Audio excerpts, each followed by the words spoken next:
Hello दोस्तों, कैसे हैं आप लोग। देखिए, आज का टॉपिक है एंथोनी गिडेंस। हम पिछले कई बार वीडियो में आपको बता चुके हैं, जब कोई भी थिंकर्स को हम लोग पढ़ते हैं तो तीन सेक्टर्स में विभाजित करते हैं। पहला तो होता है उनका सामान्य जीवन परिचय, दूसरा होता है उनकी मुख्य मुख्य अवधारणाएं, और जो तीसरा होता है वह होती एमपी सेट का जो एग्ज़ाम है वह 15 दिसंबर को है। ठीक आज से 30 दिन बचे हुए हैं आप लोग के पास। अच्छे से मेहनत कीजिए। यूनिट फर्स्ट सबसे कठिन मानी जाती है क्योंकि इसमें थिंकर्स हैं और बहुत सारे थिंकर्स हैं, मे बी 25-26 थिंकर्स हैं। इसलिए जो थिंकर्स हैं, थिंकर्स को ही हमने सबसे पहले प्रेफर किया हुआ है। यूनिट फर्स्ट में करीबन 15-16 थिंकर्स को हमने वीडियोस में बनाया हुआ है, और कम समय में देख सको, ज़्यादा अच्छे तरीके से आप समझ सको और उनके शॉर्ट नोट्स बना सको, इसलिए हमने बहुत कम समय में उसकी मेन मेन चीज़ों को डालने की कोशिश की है। तो यदि आप लोग कहीं भी पढ़ें, यदि आप एक बार इसको देख लेंगे तो आपके दिमाग में थोड़ा सा वो एक कॉन्सेप्ट अच्छे से आ जाएगी, जिससे आप लोग एमसीक्यूज़ को सॉल्व कर पाएंगे। ठीक है, चलिए स्टार्ट करते हैं हम लोग। एंथोनी गिडेंस, पहले इनका क्या करेंगे, परिचय।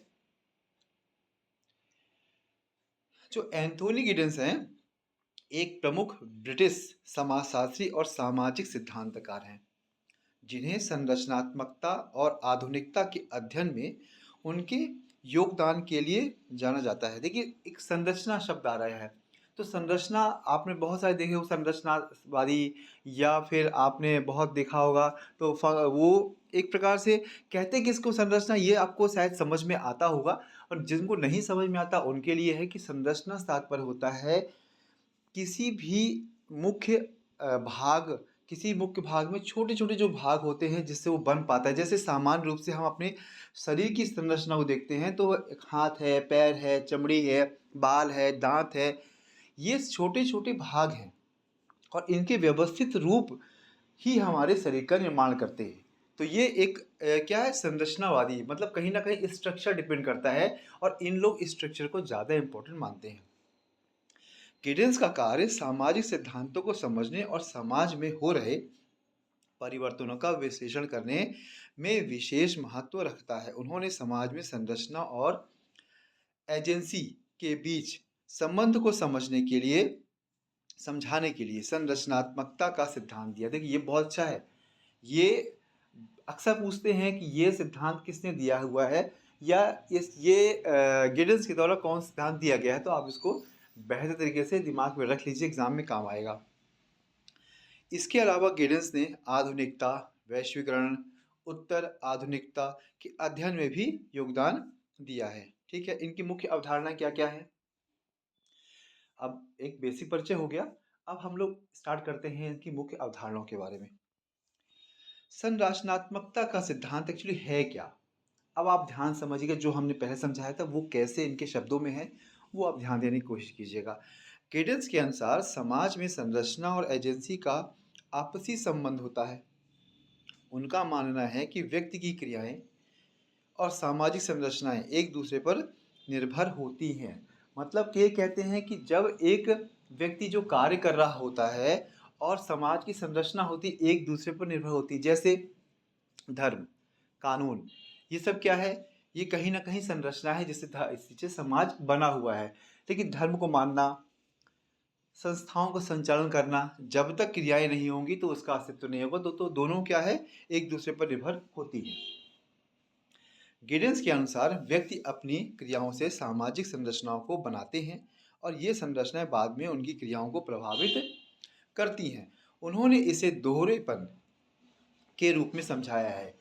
किस रूप में समझाया है, एग्जाम पूछ सकता है कि इन चीज़ों को गिडेंस ने किस रूप में समझाया है, तो आपका आंसर होना चाहिए गिडेंस ने इनको दोहरेपन के रूप में समझाया है। ठीक है, नेक्स्ट है आधुनिकता और उत्तर आधुनिकता क्या होती है। गिडेंस ने आधुनिकता और उत्तर आधुनिकता के बीच अंतर पर चर्चा की और बताया कि कैसे आधुनिकता का प्रभाव समाज पर पड़ता है। उन्होंने आधुनिकता को समाज में तेज बदलाव, अनिश्चितता और अस्थिरता के रूप में देखा है, और इसे परिलक्षी आधुनिकता कहा है, जिसमें समाज अपने ही ज्ञान का विश्लेषण करता है और इसे बदलने की कोशिश भी करता है। ठीक है, ये आपकी दो महत्वपूर्ण अवधारणाएं होगी। अब हम लोग चलते हैं तीसरी में। ग्लोबलाइजेशन ये क्या है? गिडेंस के अनुसार वैश्वीकरण आधुनिक समाज का एक प्रमुख लक्षण है। उन्होंने इसे दुनिया का संकुचन कहा है। दुनिया का संकुचन ये बहुत बड़ा है शब्द जो इसको शब्द को बहुत ध्यान से पढ़िएगा, और जब भी आप एग्जाम में क्वेश्चन पढ़िए और कभी समझ में नहीं आ रहा है तो उसके आप इंग्लिश वर्जन को जरूर ध्यान से पढ़िएगा, क्योंकि हिंदी में तो शब्द बहुत सारे हो सकते हैं, लेकिन सामान्यतः इंग्लिश में आपको एक ही जैसा शब्द देखने को मिलेगा।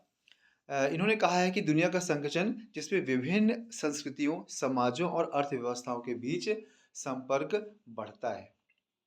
वैश्वीकरण में न केवल भौगोलिक सीमाएं समाप्त होती हैं, बल्कि सांस्कृतिक, सामाजिक और राजनीतिक प्रभाव भी एक दूसरे से जुड़े हुए हैं। नेक्स्ट है आपकी परिलक्ष्यात्मकता। ये क्या है?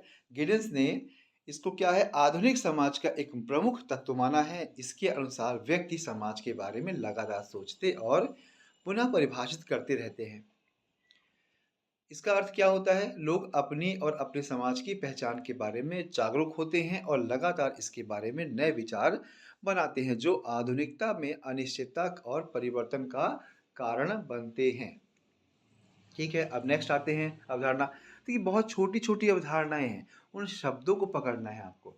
उन शब्दों को पकड़ोगे तो बहुत अच्छे से आप दिमाग में रख पाओगे, और रखने से क्या होगा, आपके जब भी एग्जाम में कोई क्वेश्चन आएगा तो आप उसको कम से कम एलिमिनेशन मेथड से ही भी कर सकते हो। कई तरीकों से आप उसको कर सकते हो।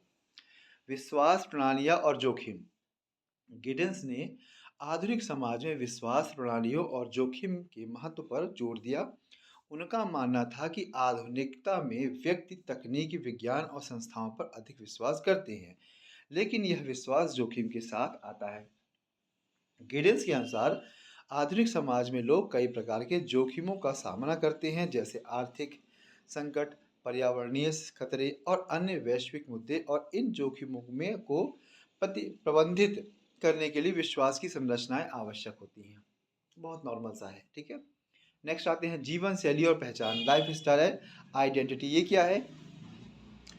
गिडेंस का कहना है कि आधुनिक समाज में व्यक्ति अपनी जीवन शैली और पहचान को परिभाषित करने के लिए स्वतंत्र है, और यह उनके जीवन के प्रत्येक पहलू पर प्रभाव डालती है। उनके अनुसार जीवन शैली का चुनाव व्यक्ति की पहचान का हिस्सा बन गया है, और लोग इसके माध्यम से अपनी पहचान और सामाजिक स्थिति को अभिव्यक्त करते हैं। अब देखिए, लगभग अवधारणाएं पूरी हो गई इसकी। अब हम लोग मुख्य मुख्य किताबों के बारे में आते हैं। ठीक है, तो पहली किताब है the constitution of society outline with the theory of instruction. ठीक है ना, यह गिडेंस की महत्वपूर्ण संरचना है, जिसमें उन्होंने संरचनात्मक का सिद्धांत प्रस्तुत किया है। इस किताब में उन्होंने बताया है कि कैसे व्यक्ति की क्रियाएं और सामाजिक संरचनाएं एक दूसरे को प्रभावित करती है, जो पहले हम लोगों ने पढ़ा था। ठीक है, नेक्स्ट आते हैं हम लोग modernity and self identity, self and society in the late modern age. इस किताब में गिडेंस ने आधुनिकता और व्यक्ति की पहचान के बीच संबंध का अध्ययन किया। उन्होंने परिलक्षणात्मकता, पहचान और आधुनिक समाज में आत्मचेतना के बारे में चर्चा की। नेक्स्ट किताब है इनकी द कॉन्सिक्वेंसेस ऑफ मॉडर्निटी। ये क्या है? इस पुस्तक में गिडेंस ने आधुनिकता के सामाजिक, सांस्कृतिक और राजनीतिक प्रभाव पर चर्चा की है। उन्होंने आधुनिकता को एक ऐसा युग बताया है जिसमें तेजी से परिवर्तन होता है और वैश्वीकरण और अनिश्चितता का सामना करना पड़ता है। किताब एक बार पढ़नी है, एक दो किताबों को याद रखना है, बस ज़्यादा कुछ नहीं करना है। Runaway world, how globalization is reshaping our lives. ठीक है ना, इसमें क्या है, इस किताब में गिडेंस ने वैश्वीकरण के प्रभावों का अध्ययन किया है और बताया है कैसे यह हमारी संस्कृति, राजनीति और अर्थव्यवस्था को प्रभावित करता है। उन्होंने वैश्वीकरण के सकारात्मक और नकारात्मक दोनों पक्षों पर चर्चा की है। गुड, वेरी गुड, ये भी अच्छा है टॉपिक, इसको भी इम्पोर्टेंट समझिएगा। जो हम रेड से हाईलाइट किए हैं उसको आप जरूर ध्यान से करिए, वो आपके लिए बहुत इंपॉर्टेंट है। ठीक है ना, the transformation of intimacy, sexuality, love and eroticism in modern societies. इस पुस्तक में गिडेंस ने आधुनिक समाज में संबंधों, कामुकता और प्रेम के बदलते स्वरूप पर चर्चा की है। उन्होंने बताया है कि आधुनिकता में निजी और अंतरंग संबंधों का रूप बदल रहा है और लोग नई जीवन शैली का चुनाव कर रहे हैं। ये आपका पूरा कंप्लीट हो गया है। आप पढ़िए, कोई आपको प्रॉब्लम हो आप कमेंट्स कीजिए। कोई भी चीज़ समझ नहीं आए तो आप बिल्कुल कमेंट्स करके हमसे पूछ सकते हैं। ठीक है, okay, thank you very much.